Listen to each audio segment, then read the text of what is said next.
Radio Publique Africaine.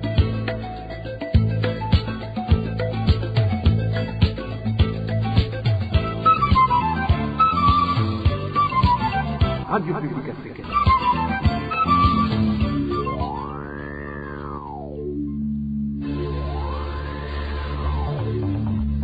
C'est le moment de suivre le journal parlé en français. À la présentation, Onésime Douchimakité. Bonjour et bienvenue mesdames et messieurs à ce rendez-vous d'information de ce jeudi 9 décembre 2021. D'abord les titres. Doutes et questionnements au sein de l'opinion burundaise, surtout chez les familles dont les leurs sont incarcérés dans la prison centrale de Gitega. Ces inquiétudes sont accentuées par les déclarations obscures du gouvernement burundais sur l'incendie qui a emporté la vie de plusieurs détenus de cette prison ce mardi. Le secteur des marchés publics et celui des exonérations sont pointés du doigt comme étant les secteurs les plus corrompus au Burundi. À l'occasion de la journée internationale de lutte contre la corruption célébrée ce 9 décembre, la PARSEM interpelle la justice burundaise de faire son travail afin que les voleurs de deniers publics soient punis. Au sommaire également, le Burundi fait partie des pays qui n'ont pas vacciné même 1% de la population contre la Covid-19. Cependant, l'Organisation mondiale de la santé, l'OMS, s'est fixé l'objectif de vacciner complètement 40% de la population mondiale avant la fin de cette année. Tout de suite, les détails. Parlons sécurité pour commencer. Une personne a été tuée la nuit dernière sur la colline Rusororo, zone Kilamira de la commune Rugombo en province de Cibitoke. La victime était un sexagénaire répondant au nom de Jean Bosco Naouari. Selon nos sources à Rugombo, la victime était accusée de sorcellerie. Les administratifs en commune Rugombo indiquent que les enquêtes sont en cours. Il s'agit d'une quatrième personne tuée de cette manière en province de Cibitoke en l'espace d'un mois. Les déclarations obscures du gouvernement du Burundi sur l'incendie qui a emporté la vie de plusieurs détenus à la prison centrale de Gitega ce mardi ont suscité des doutes et des questionnements au sein de l'opinion burundaise, surtout chez les familles dont les leurs sont incarcérés dans cette prison. Les citoyens demandent au gouvernement du Burundi de sortir du silence pour donner des éclaircissements sur plusieurs questions qui restent toujours sans réponse, telles que l'identité des prisonniers morts et autres questions. Le détail avec Josiane Mouzanese. L'incendie qui s'est déclaré le 7 décembre de cette année à la prison centrale de Gitega et qui a emporté la vie de plusieurs détenus dont le nombre exact n'est pas encore connu a beaucoup affligé les citoyens burundais. Mais ce qui a en premier lieu étonné la plupart d'entre eux et qui a suscité des doutes, c'est que le gouvernement du Burundi, à travers le vice-président de la République, Prosper Bazombanza, s'est empressé d'affirmer le même jour du drame que l'incendie qui a calciné la grande partie des bâtiments de cette prison a été causé par des installations électriques anarchiques alors qu'il n'y avait même pas eu d'enquête approfondie. Ce genre d'installation supplémentaire et fait anarchiquement cause souvent des dégâts énormes. C'est donc à 4h du matin que cet incendie s'est déclaré. Ces propos tenus par le vice-président de la République du Burundi ont été contestés par un expert en électricité, l'ingénieur Egide Mremero. Selon lui, les installations électriques anarchiques ne sont en aucun cas à l'origine des flammes qui ont carbonisé cette prison.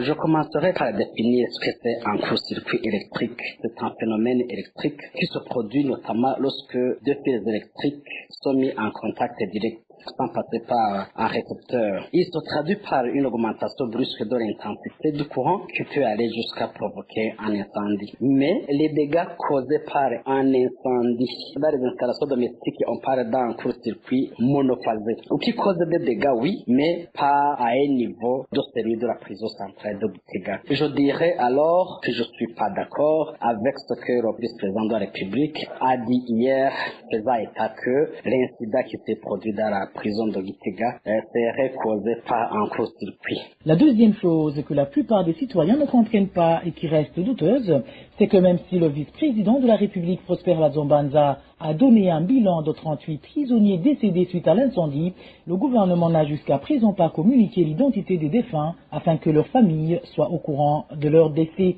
Un autre fait qui a frustré et accablé les Burundais et surtout les familles qui ont perdu les leurs, c'est qu'il y a des informations qui confirment qu'il y a des détenus décédés qui ont été inhumés dans la nuit de ce jour même du drame, alors que les proches n'ont pas été avisés pour venir enterrer dignement les leurs. Par conséquent, les uns et les autres se posent ces questions. Pourquoi le gouvernement burundais n'a pas communiqué où ont été emmenés les corps des 38 détenus décédés, ainsi que leurs identités, ou bien dire comment ils seront inhumés? Les gens se demandent également pourquoi les autorités burundaises, à commencer par le président Évariste Ndayishimiye, personne n'a prononcé un discours de soutien aux détenus rescapés et aux familles des détenus décédés dans cette prison.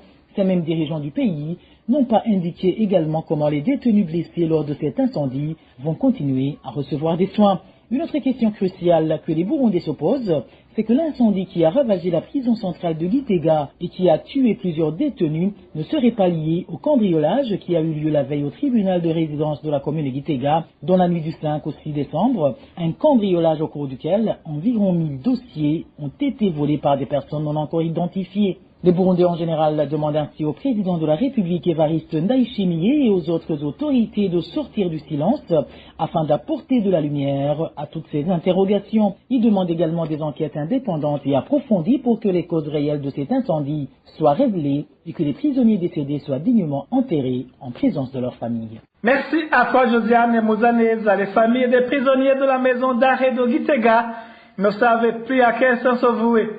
Elles indiquent qu'elles ne savaient pas si elles doivent chercher leurs proches parmi les morts ou blessés hospitalisés ou alors parmi ceux qui restent encore à l'intérieur de la prison. Ces familles demandent aux autorités burundaises de faire un recensement des prisonniers dans cette maison d'arrêt et ainsi établir la liste des morts et des blessés. Selon ces familles, ces listes devraient être affichées à la portée du public. La RPA a contacté certains proches des prisonniers. Muri prison centrale y'Igitega hari hafungiweyo murumuna wanje yaramazeyo imyaka ishika nko kuri 2 aho habereye iyo nkuru mbi y'umucanwa narahageze ndabona ibiriko biraba. Mon petit frère était détenu à la prison centrale du Gitega depuis presque 2 ans. Dès que la nouvelle de cet incendie nous est parvenue, j'ai accouru sur les lieux et j'ai été témoin de ce malheur. Quand on a demandé les nouvelles d'un autre, on nous a dit d'aller les voir à l'hôpital. Mais une fois là-bas, je n'ai pas pu voir mon petit frère. Je suis revenu ici à la prison en compagnie d'autres proches des détenus. Nous avons demandé les nouvelles de nos proches et les autorités pénitentiaires nous ont encore une fois renvoyés à l'hôpital alors que nos proches n'y sont pas. À cet hôpital, ils ne nous ont même pas dit s'ils sont en vie ou pas. En ce qui me concerne, j'ai interrogé un prisonnier et il m'a dit ceci, je cite, « Ton frère est mort, il a été emballé avec les autres dans des sacs poubelles en noir. Ils ont été emportés vers une destination inconnue. » Fin de citation. Ce qui nous attriste, chers journalistes, c'est que nous ne savons pas s'ils sont morts et si oui, ils ont été enterrés puisqu'on ne les a trouvés dans aucun hôpital. En principe, on devrait les accompagner à leur dernière demeure. Mon petit frère laisse une femme et 2 enfants. Sa femme ne sait pas si son mari est mort ou s'il est encore en vie. Nous sommes attristés et pleins de chagrin.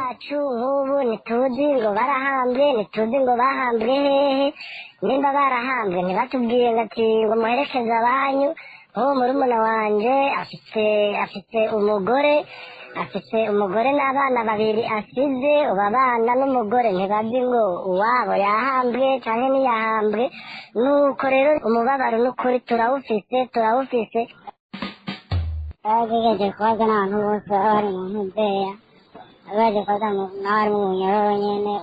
Nous avons demandé aux prisonniers de nous dire s'il y a une liste des gens morts en prison afin de voir si nos proches s'y trouvaient.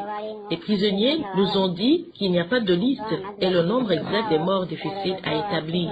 La vérité est qu'il y a eu un grand nombre de morts parce que l'incendie s'est déclaré à 4 heures du matin et le véhicule anti-incendie est arrivé à 6 heures.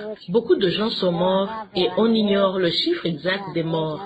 Nous avons demandé partout, mais nous n'avons pas pu avoir de réponse. Nous vous lançons un appel au secours pour connaître la vérité sur le sort des nôtres. Nous avons contacté un homme de confiance censé approcher les gens d'en haut. Il a essayé, mais en vain, parce qu'il n'y a pas de liste de prisonniers morts de l'incendie.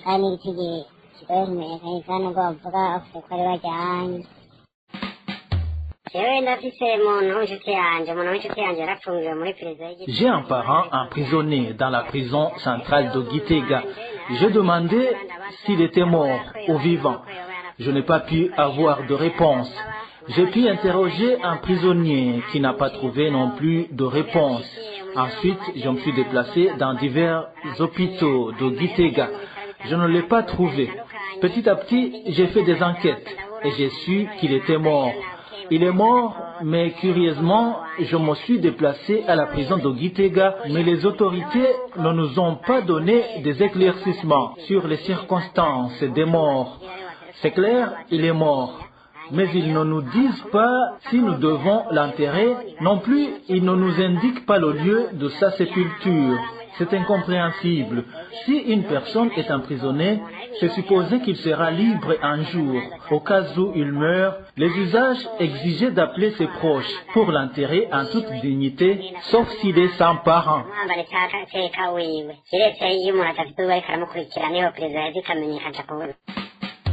C'est une tâche qui incombe à l'autorité pénitentiaire de recenser tous les prisonniers dans une maison carcérale. Et puis cette autorité va dresser les listes des prisonniers absents et ceux présents pour les distinguer.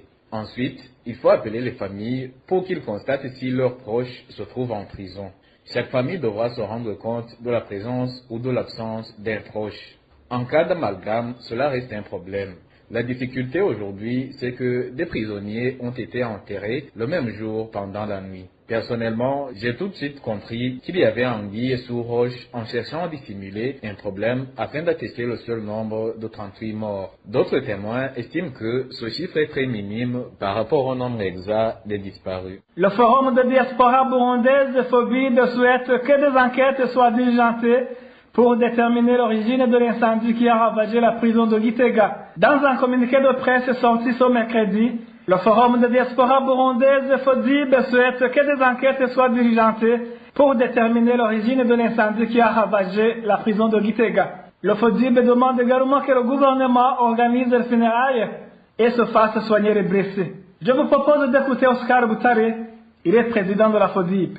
C'est avec consternation que le FODIB a appris le sinistre incendie à la prison centrale de Gitega. C'est avec douleur sans nom que nous avons appris par la suite que plusieurs prisonniers ont péri, calcinés, sans secours, sous le feu qui a ravagé les bâtiments à l'intérieur desquels les prisonniers sont entassés en surnombre. Le FODIB adresse ses condoléances les plus attristées aux familles qui ont perdu le leur lors de cette tragédie et souhaite un bon rétablissement aux personnes blessées. Le FODIB regrette le retard de l'intervention et la gestion calamiteuse de cette tragédie. Le FODIB voudrait qu'une enquête indépendante soit diligentée pour déterminer l'origine de l'incendie, établir les responsabilités dans la gestion de ce sinistre et faire des propositions quant au problème de la surpopulation carcérale et de sécurité dans les différents établissements pénitentiaires. Une fois les responsabilités établies, le FODIB demande que les responsables soient punis conformément à la loi. Le FODIB demande également au gouvernement du Burundi d'organiser dignement les funérailles des personnes décédées, de soigner les blessés et de venir en aide aux détenus ayant perdu tous leurs biens au cours de cet incendie. Le FODIB termine en demandant aux autorités burundaises de tout mettre en œuvre pour éviter que de telles situations ne se reproduisent à l'avenir dans les différentes maisons de détention du pays. C'était Oscar Boutare, président de diaspora burundaise FODIB en cycle. Derrière les menaces proférées aux déplacés du site de Gashibuka en commune Muhanga de la province Kayanza par l'administrateur Lambert Ndouimana et certains responsables du parti CNDD-FDD se cache l'idéologie divisioniste du parti au pouvoir. Propos de Deogracias Nyonzima, porte-parole de l'Union pour la Renaissance de la Nation, IRN Hitamonese. Pour lui, il est temps pour le régime CNDD-FDD de développer ses sites et de déplacer plutôt que de penser à malmener les occupants. Ces personnes ou ces instances du parti au pouvoir qui sont à la base, au niveau de la commune, ne sont pas en réalité eux qui décident ce qu'ils vont faire. Ils sont en train de faire exactement ce que le parti CNDD-FDD leur demande de faire. Le ministre de l'Intérieur, quand il a dit que ceux de la base devraient ne pas chasser et les déplacer, mais plutôt faire un recensement pour que les sites déplacés deviennent des villages de paix. En réalité, c'est eux qui donnent l'ordre à la base de faire ce qu'ils veulent, de tuer, de chasser, de traumatiser les déplacés qui ont fui le génocide de 93. Quand le ministre de l'Intérieur avait demandé aux instances de la base de ne pas chasser les déplacés, mais de plutôt faire un recensement pour qu'il y ait d'autres personnes qui viennent rejoindre les centres de déplacés, pour que l'endroit soit appelé village de la paix. En réalité, ce n'est pas ça, parce que depuis 93, le CNDD-FDD fait le même programme que le FRODEBO a commencé en 93, parce que ce sont les mêmes qui ont continué. Ils veulent tout simplement traumatiser les centres de déplacés, et il avait demandé de ne pas continuer à les chasser, parce que c'est fort Arusha, en Duren et Tamuneza, nous avions écrit à l'ONU, en alertant l'ONU, que le pouvoir de Bujumbura est en train de chasser ceux qui ont fui le génocide de 93. Et c'est pourquoi il avait fait semblant de faire enquête pour qu'il y ait plutôt construction des villages de la paix. Mais en réalité, c'est pas ça. Normalement, ce qu'il devrait faire, si c'était vraiment un gouvernement qui voulait la paix de tout le monde, c'est de construire des maisons viables pour les centres de déplacés dans les sites de déplacés et mettre de l'eau, de l'électricité, plutôt que de chercher à les renvoyer ailleurs. Normalement, le gouvernement a les moyens de pouvoir donner d'autres parcelles. S'il y a des gens qui étaient propriétaires des parcelles des centres de déplacés, ils pourraient donner d'autres parcelles, mais laisser ces centres de déplacés là. Autrement, c'est continuer la même politique de destruction du peuple, de tuer le peuple, plutôt que de chercher le bonheur du peuple. Pour rappel, ces déplacés du site de Gashibuka ont été menacés par l'administrateur de la commune de Muhanga. Il leur demande de quitter le site pour retourner vers leur colline d'origine. Après ces menaces, ces déplacés indiquent qu'ils ont été avertis que ce samedi, leurs champs de bananeraies vont être vandalisés pour donner place aux bananeraies des coopératives Sangue. Au chapitre coopération, la question des putschistes qui seraient sur le territoire rwandais est le seul obstacle au réchauffement des relations entre le Burundi et le Rwanda. Le ministre burundais des Affaires étrangères, Albert Shingiro, l'a déclaré au cours d'une rencontre avec les ambassadeurs accrédités à Bujumbura, ainsi des représentants des organisations internationales œuvrant au Burundi. Vous l'avez constaté, les relations que le Burundi avait avec notre voisin du Nord, le Rwanda, entre 2015 et 2020, étaient des relations très tendues, vous l'avez tous remarqué. Mais pour le Burundi, un voisin, c'est un voisin. C'est comme on ne choisit pas son père ou sa mère, on ne choisit pas aussi son voisin. Donc nous sommes tenus d'observer des relations d'amitié, de coopération entre tous les voisins.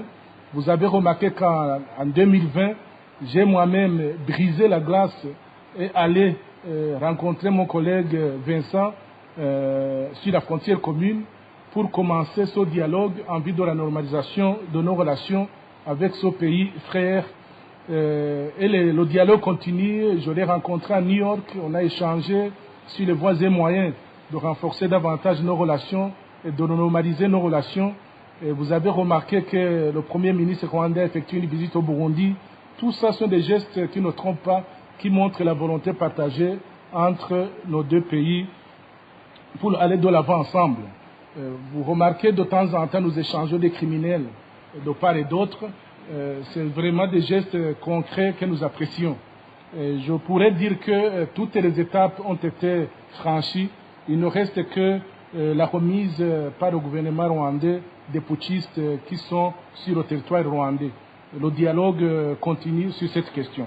Le ministre Albert Shingiro a également fait savoir que le gouvernement du Burundi est toujours contre la présence d'un expert de l'ONU pour enquêter sur les cas de violation des droits de l'homme en cours au Burundi. Suivez encore une fois le ministre Albert Shingiro. La question des droits de l'homme, vous le savez très bien, c'est un idéal à atteindre pour tous les pays du monde. Tous les pays du monde sont à des niveaux différents. Certains sont très avancés en matière de la protection, de la promotion des droits humains. D'autres sont moins avancés, d'autres sont en arrière. Donc nous pouvons dire que dans certaines vieilles démocraties qui viennent de durer 100 ans de démocratie, et dans les nouvelles jeunes démocraties qui viennent de durer peut-être 10 ans, 15 ans de démocratie, on ne peut pas prétendre être au même niveau en matière de la protection des droits humains.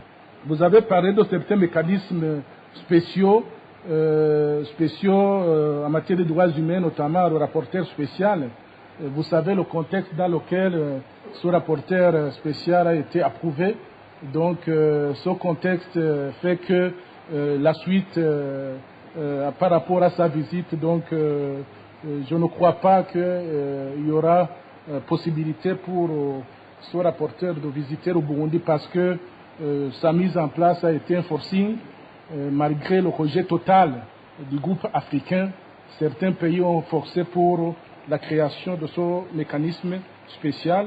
Néanmoins, nous restons très ouverts pour la coopération, le dialogue avec le siège à Genève, avec le démembrement du Haut Commissariat aux droits de l'homme basé à Yaoundé, à travers la Commission nationale indépendante des droits humains au Burundi. Vacciner complètement 40% de la population mondiale avant la fin de cette année, c'est l'objectif de l'OMS pour lutter contre la COVID-19. Mais le Burundi fait partie des pays qui n'ont pas vacciné même 1% de leur population. Le point avec Emile Niwasumba. La Banque mondiale estimait à moins de 12 millions la population burundaise en 2020. Le Centre des statistiques World Metas estime aujourd'hui que la population burundaise a dépassé l'effectif des 12 millions. Compte tenu de ces chiffres, au Burundi, seulement un habitant sur 10 000 s'est fait vacciner complètement dans le but de se prévenir contre la COVID-19. C'est un très bas effectif, étant donné qu'au minimum 60% de la population devrait se faire vacciner pour espérer une immunisation contre la pandémie, selon certains experts. Mais pour des raisons financières et le déploiement inéquitable des vaccins, l'Organisation mondiale de la santé avait fixé comme objectif la vaccination complète de 10% de la population africaine jusqu'en fin septembre 2021. L'objectif qui n'a pas été atteint, puisqu'à la fin de l'échéance, seulement 15 pays sur 54 avaient vacciné d'une manière complète les 10% de leur population. Au Burundi, c'est encore compliqué, comme certains habitants ont toujours peur après les derniers discours d'intimidation liés aux effets secondaires du vaccin, des discours tenus par certaines hautes autorités du pays. Aujourd'hui, seulement près de 1500 personnes ont eu les doses complètes, alors que le pays a reçu plus de 600 000 doses de vaccins anti-Covid. Même si le gouvernement n'a jamais organisé une campagne de sensibilisation à la vaccination, dans son rapport de mercredi, le ministère de la Santé publique cite parmi les défis majeurs l'augmentation du taux de couverture vaccinale contre la Covid-19 au niveau national avec la décentralisation des sites de vaccination. Merci à toi, Emile Niwasumba. Le 9 décembre de chaque année, le monde célèbre la journée internationale de lutte contre la corruption. Au Burundi, l'organisation Parsem pointe du doigt le secteur des marchés publics et celui des exonérations et demande une étroite surveillance. Il faut Ndikumana, président de Parsem, d'appeler la justice burundaise de faire son travail et que les voleurs des deniers publics soient punis. Suivez. Ouais, les marchés publics, le manque à gagner que le Burundi a déjà perdu lié à une mauvaise passation des marchés publics et la construction des routes comme la route Rumonge avec NGCOP, vous souvenez, les routes Ndora, Makebuko, barrage de Kajeki qui a coûté environ plus de 10 milliards, mais maintenant il y a un déficit au niveau de l'irrigation, la production d'irrigation est hypothétique ici dans la plaine de Limbo et les agriculteurs ont commencé à se plaindre.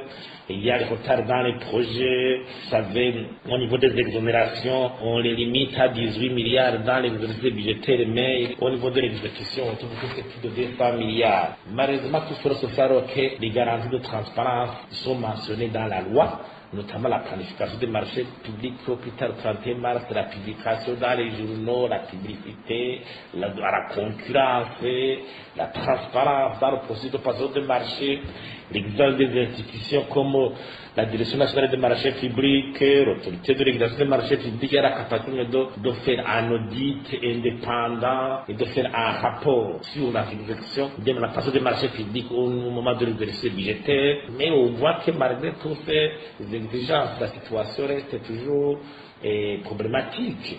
Et la transparence reste toujours à un niveau vraiment faible au niveau de la passation des marchés publics. C'est pour cela que nous lançons un appel au gouvernement de prendre des dispositions. D'abord, au niveau des marchés publics, il faut un audit indépendant payé sur la façon dont les marchés ont été passé à la période antérieure, voir les responsabilités, les manques à gagner, les pertes, établir les responsabilités et permettre à la justice à commencer à jouer son rôle, parce qu'il est grand temps que la justice commence à jouer son rôle par rapport à ces pertes que le pays enregistre.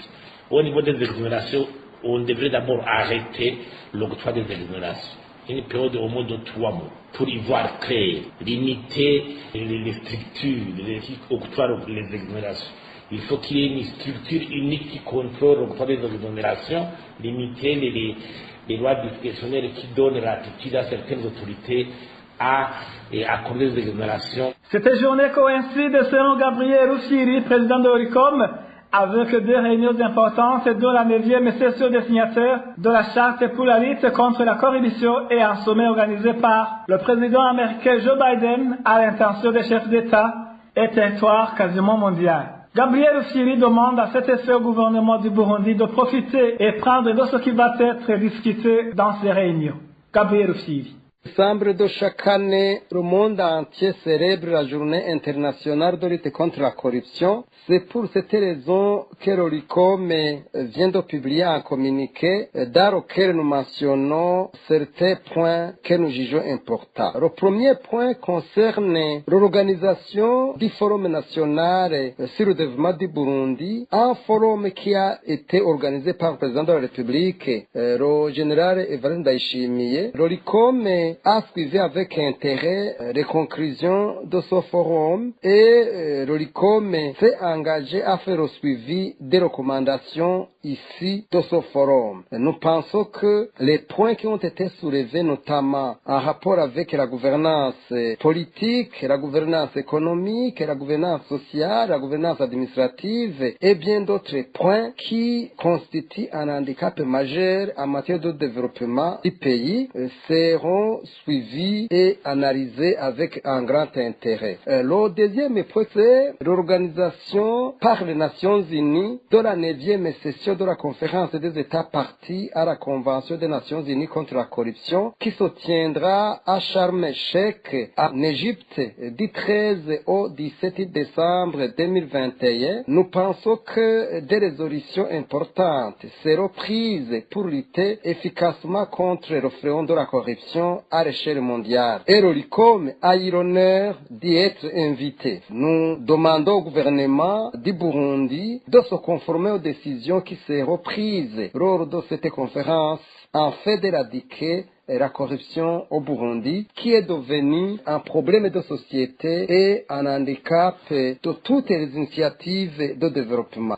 Cette journée internationale de lutte contre la corruption arrive aussi au moment où son Excellence Joe Biden, le président des États-Unis, organise un sommet sur la démocratie qui réunit les dirigeants des pays et territoires presque du monde entier à partir de ce 9 au 10 décembre 2021, nous pensons que des décisions importantes en rapport avec la démocratie pourront être prises dans le but d'asseoir la démocratie au niveau mondial. C'était Gabriel Ruffieri, président de l'ORICOM. Après cette petite transition, nous parlons société.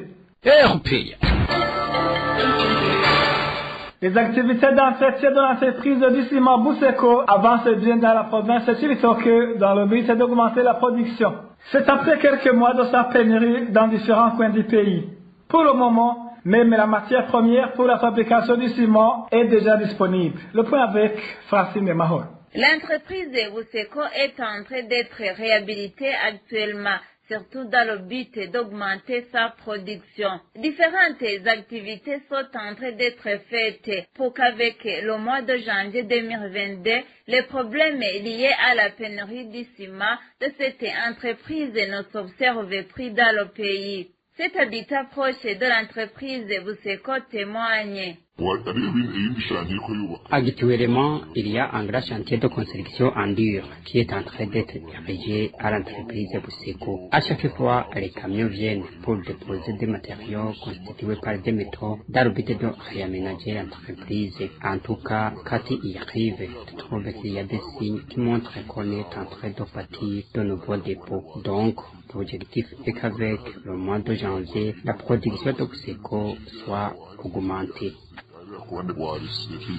De plus, la société Global Port Service Burundi, à travers sa récente publication sur son compte Twitter, fait savoir que 1110 tonnes de clinker, qui est la matière première dans la fabrication du ciment de Buseko, ont été débarquées. Dans le but également d'augmenter la production de ciment de cette entreprise. Néanmoins, jusqu'à aujourd'hui, la pénurie du ciment Buseko est persistante dans différents points de vente dans le pays. Dans les endroits où on parvient à le dénicher, un sac est fixé officiellement à 24 500 francs, s'achète à 37 000 francs burundais. Pourtant, le ministre du Commerce destitué récemment avait fait savoir qu'avec le début de ce mois de décembre, le problème de la pénurie de ciment aurait été commencé à être résolu. Dans un autre registre, la population de la commune de Lugombo, où se trouve érigée l'usine Buseko, s'inquiète de son éventuel déplacement suite aux travaux d'extension de la dite entreprise.